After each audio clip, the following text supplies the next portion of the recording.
What you don't understand is I catch a grenade for ya. Hey, this is our explosive ordnance disposal robot. This is our submission for our capstone senior design project. We outlined the objectives of having 2 functioning arms and hands which mirror the user's movements. With this glove over here, which we'll get to. But that was the gist of our project. We had a lot of complications along the way, and that's what we're going to explain to you today. Turn it over to Matt. Hello. So as Caleb mentioned, the robot is supposed to have 2 fully functional hands, elbows, shoulders, all of it. So to start off with, we 3D printed the hands because that allowed us to have the most flexibility in our designs. As we were designing the hands, we realized that the MyRio does not have enough PWM pins to service all of the servos to control the fingers. So we tried to reprogram digital pins to behave like PWM pins. That did not work. Moving forward, the elbow and shoulders, those were going to be controlled with accelerometers mounted on the forearm of the user. Trying to map all of that stuff in MyRio turned out to be very difficult, and so we ended up switching that over to Arduino. To save on the number of PWM pins that we have to use, we reduced the number of fingers to a claw-based system. And for the bicep, we ended up, instead of 3D printing it as it was our original design, we ended up making it out of metal. This saves on time and filament. Now for the last week and a half of our project, we've been assembling all of our systems together. We've had issues, which you'll see later on in the video. Some of the motivations and applications for this project. Obviously, the primary purpose of our project is to design an explosive ordnance disposal robot. The current robots that exist have really limited capabilities. A lot of them only use one arm. A lot of them use the claw-based system that we ended up adapting to. And are just really, really expensive. So that's the biggest difference between our robot and a lot of others, is ours is cost effective. It can be made for under $1,000, whereas a lot of these robots are super, super pricey and heavy. This is also used as a learning tool for engineering. So the design methodology of our project is really simple. It's as follows. We have software components and we have hardware components listed. So for software, we use the National Instruments MyRio device here. And we designed a program in LabVIEW that would take all the inputs from our sensors and then map them into meaningful data for the servos and steppers. And those would control the hands and the arms. Ultimately, we switched to the Arduino IDE to control the steppers for the arms, which are shown here. For hardware, we, as you can see, 3D printed the hands and the forearm.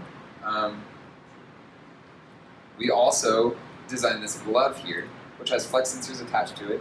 When the user bends their fingers, the flex sensors will send a signal to the fingers and they'll move correspondingly.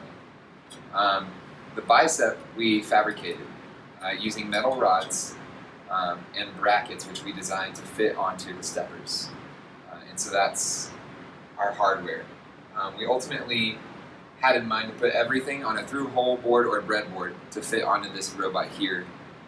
Unfortunately, we couldn't get the robot parts that we needed to make it drive, but that was our goal, and you have here a power supply too, and so all of that would fit onto this robot.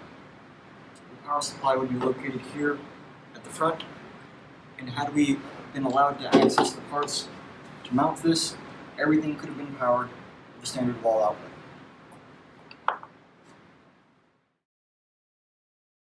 So what we have here is a demo of how our forearm is going to be working. Each of these potentiometers is a stand-in for our flex sensor glove. You'll see the duty cycle percentage change here as well, as well as it on the oscilloscope and the fingers moving. Running the program. Here's going to be the thumb.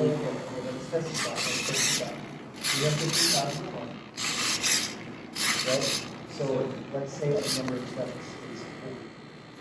Here's the index and middle finger. So if we do this, 15,000 divided by 42. And here is the right pinky and 357. ring finger. We're going to get 370 and then 340. Okay. Thumb. Wait. Okay. What did it do, Dustin? Here comes the pinky and ring. Here comes the other fingers. There you go. Noise in like the 0.2 range. So here's our 5 servos. These 2 are going to be controlled with this finger. These 2 are controlled with this finger. And this one is controlled with the thumb here. So it's a 3-finger claw system instead of the 5 independent fingers. And then Matt is going to demonstrate that.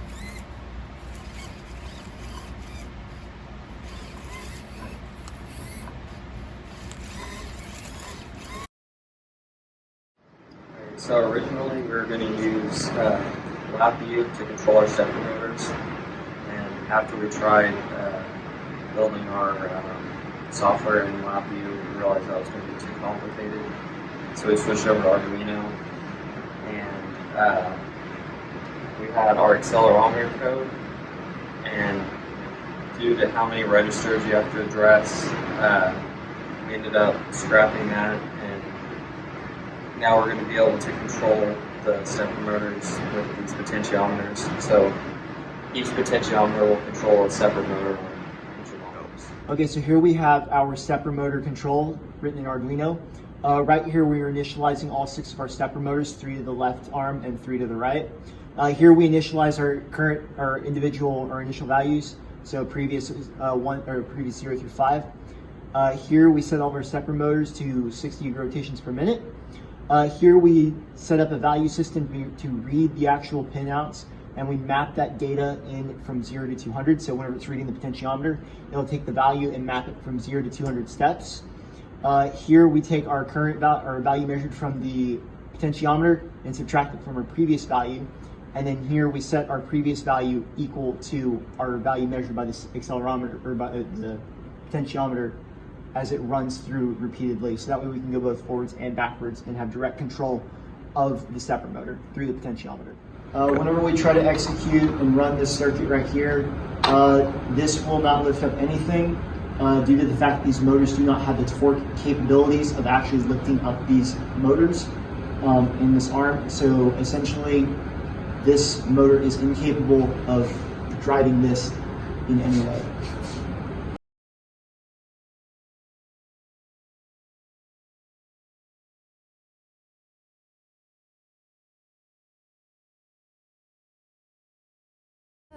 What you don't understand is I'd catch a grenade.